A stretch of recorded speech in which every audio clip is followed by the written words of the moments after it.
the real estate doom loop, why I think it could be the greatest opportunity for building wealth, why it is something that is greatly misunderstood by the crash bros who want the real estate doom loop to be very residential or single family focused.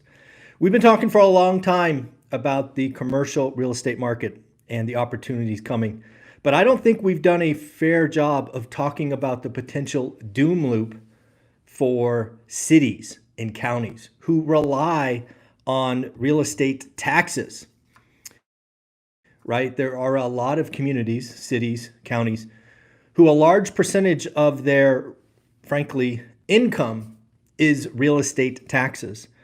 So I just want to give you an example of a property. We could talk about hundreds, if not thousands of them, but I want to give you a visualization and then maybe talk about what might happen. So there was a building. It was purchased in 2014 for $391 million. Now, folks, if you don't know, when a property sells or transacts, assessment, generally speaking, goes to the purchase price, which real estate taxes are calculated on. This commercial building, you could actually look it up. It is Miami International Mall. Again, in 14. Fast forward 10 years. This building was just reappraised at $159 million. Folks, if you're doing the math on that, that is a fall of $232 million. So what does that mean? What does that mean when a commercial building falls by roughly 60%? Well, a couple of things likely happen. First and foremost, the owner of the building, who probably thought they had conservative debt, probably at 60, maybe 65%, is now underwater. And if this mall is performing as the numbers look, the operator has a choice. They can do a cash in refi, which they would not do here. They would not throw good money after bad. They could, but generally speaking, these are sold off as partial mortgage-backed securities. It is likely put into a lot of other commercial mortgage-backed securities. So the chances of a restructure are unlikely. So in short, the owner of the building is likely going to lose it, and they are likely going to lose their equity, which in this case, dollars. The building lost $100 million. The bank is probably going to take a haircut of 70 or 80 million. But now, what about the doom loop? This is just starting, and this is going to be a big problem. That building will undoubtedly retrade. The bank doesn't want it, but the bank's got it. So they're likely going to sell it to a distressed debt holder, perhaps, maybe a cash buyer, maybe a hedge fund. So in short, this building is going to transact again, probably at a number below 159. Because again, there are very few buyers. There are very few folks who have this cash, and they are going to write disrespectful offers. Let's pretend for a moment this building sells at $100 million cash to some uber rich person. Again, it transacted a decade ago at 391. It now, in this scenario, transacts at 100 million. The new operator is just going to be printing money. New operator will make a killing. This new loan, if there is one, very secure. But what about taxes? What about taxes? Even if, I don't know what the tax rate is in Miami on commercial buildings, but let's just assume it's 1%. If you take a $400 million building and 1% of that is $4 million. $4 million bucks. That's their yearly tax revenue. Now, if you fast forward a decade and it retrades at 100 million with the same 1 million or 1% real estate tax, that is now a new tax basis of 1 million. Where did the 3 million go? The money's gone. Money's gone. The problem for the city or county of Miami You and I both know this. The city and county of Miami was counting on the $4 million. They had already, frankly, spent the $4 million. They have already hired the people. They already have payroll. They already have projects. So you are going to see cities and counties in huge pain. They are spending, I don't know, call it 100. They are going to be collecting options. They can cut headcount, not big enough, I don't think. They can cut projects, not big enough. They could raise taxes. They could do special assessments. They could do all kinds of things. But the fact is, there are cities, San Francisco, Portland, Seattle, other markets who have seen drastic falls. Apparently Miami, the small from 391 to 100, is going to be a problem. I don't think anybody is talking about this yet. I don't think it really hits the news cycle until 2025. The doom loop in commercial real estate will hit counties and cities next year, and it is going to be. That's what I want to talk about today. Let's get into some other exciting news. Citigroup is out saying Fed pivot is complete. The pivot is from inflation to jobs. The Fed has declared victory on inflation.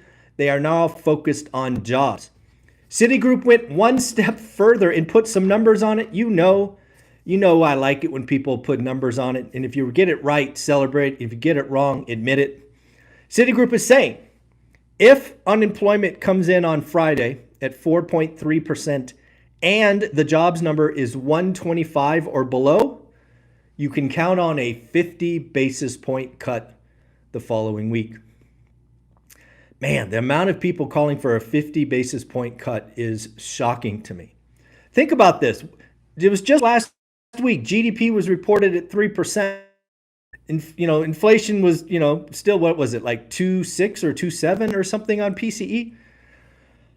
Jobs market is still positive, but the Fed's going to cut. Lots of people think that is coming. They do say that if the job market improves, meaning going from 4.3 to 4.2, and the job market is a banger, meaning 125 and above, the Fed will still cut. The Fed will still cut, but they're only cut by 25 basis points. So in Citigroup's mind, like much of the market, a September cut is coming. It is going to be 25 or 50. I stand here today sticking with my call. My hope is the Fed doesn't cut in September, although that hope is quickly vanishing. And I suspect if they don't cut in September, they will certainly cut in November, right after the election. But it is going to get interesting. I don't know if you saw it this morning, but wow, September is already off to a rocking and rolling start in the stock market. I just checked before we hit the go live button, and the Dow is down 500 points, NASDAQ down 300, and the S&P was down 80. More importantly for us, right, real estate folks, the 10-year note is down 7 basis points. Down 7 basis points. I believe the market has already priced in a quarter point. What could be happening today is the market is going to start pricing in a 50 basis point cut. If that happens, folks, you could look for mortgage rates to fall this week, maybe by 15, maybe 20 basis points.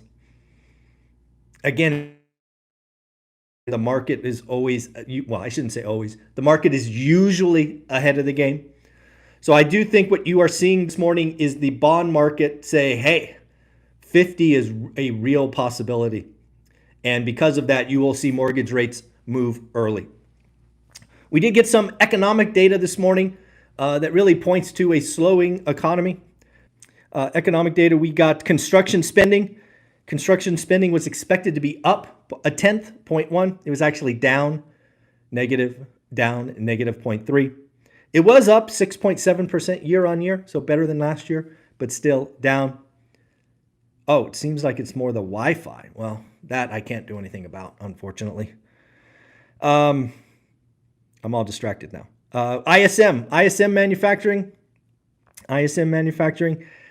came in at 46.8. It was estimated to be 47.5, but actual was 47.2. So slightly better than last month, but not as good as expected. All these numbers, right? These numbers below 50 mean contraction, means contraction.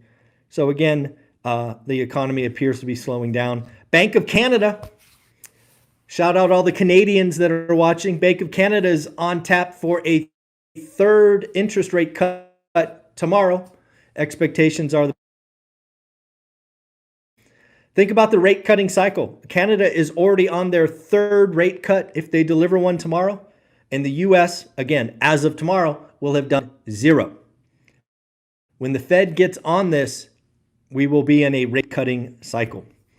Folks, I want to let you know about something I want to do special for the buying or for the already bought tickets. I thank you for the goal to sell this thing out early so that I can focus on the schedule and the agenda and all the extra. To buy your ticket today, if you buy your ticket this week, I am going to include a free recording of our last Vegas event. And as always, if you are one of the first 100 people to buy, don't worry. I never do you wrong. I will give you also the event last year if you don't already have it. So again, you are not missing out ever by buying early with what I put out there. But if you want to buy now, either generally, I will get an email notification from Eventbrite. I will log into Teachable and give you access recording as a thank you.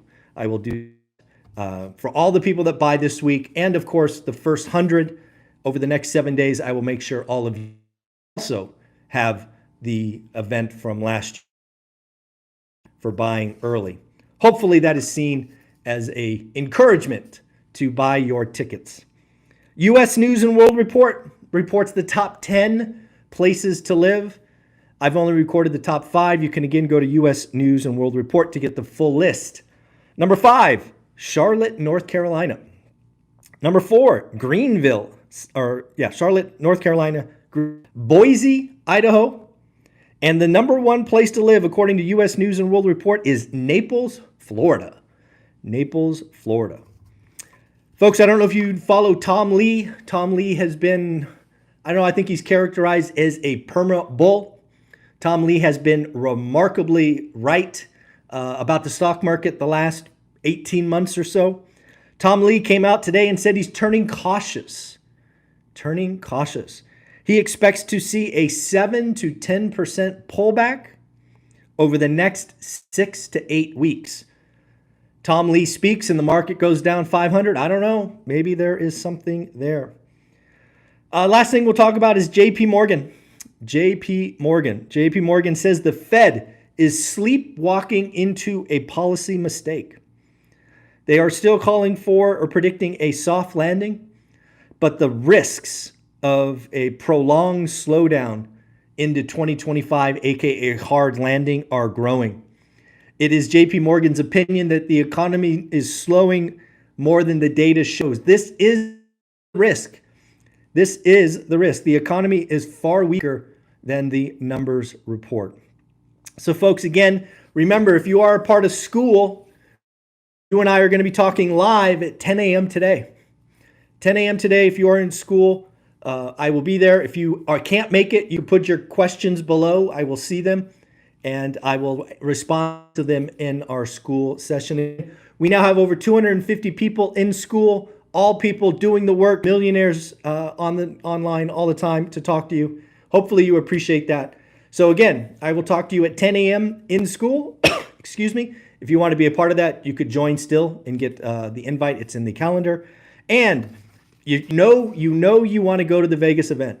You know you want to be around 400 other amazing people. I want to encourage you to buy your tickets this week, preferably today, because I will give you a bonus goodie. I will give you last year's recording for free. And again, if you already bought your tickets, don't worry. I won't do you wrong. I will make sure you get a copy as well. Let's close out by congratulating folks. As you all know, I was in Iceland and Greenland for 10 days. I tried to do my best to capture all the cards that I owe you. If you do not hear your name, send me a reminder. I get notifications from my website, from Instagram, from YouTube, And sometimes when you're in foreign countries, stuff gets lost. So again, I apologize if you sent me a note and I don't mention your name here in a minute. But let's get started. Ashley, congratulations for getting your golden ticket, your first deal. Very proud of you. Congratulations. Excuse me. Aaron, congratulations for getting your next deal. Here you go. My boy Chester, man, you have no idea how happy I am for you. You got your golden ticket, your first deal. I know you've been grinding and working for a long time, but here you go. Congratulations, Chester. It means a lot to me that you did the work. You got a deal. Your card will be in the mail. Folks, again, if you did email off my website, send me a DM on Instagram, whatever you want, I will be far more, accurate now I'm back home and I actually have these cards on the stand. I'm going to say on ANJ. I'm not sure how to pronounce that. Forgive me. I apologize. But congratulations on getting your golden ticket. Very proud of you. It'll be in the mail today. Owe and Ann, dynamic husband and wife combo. Owe and Ann, congratulations on getting your next deal. Congratulations. And Daniel, one more golden tickets. Folks, I love the fact that we are sending out cards. People are doing the work. You're writing disrespectful offers. You just keep following up. You keep doing the work. Again, all these cards will be out in the mail today. If I missed your name, I apologize.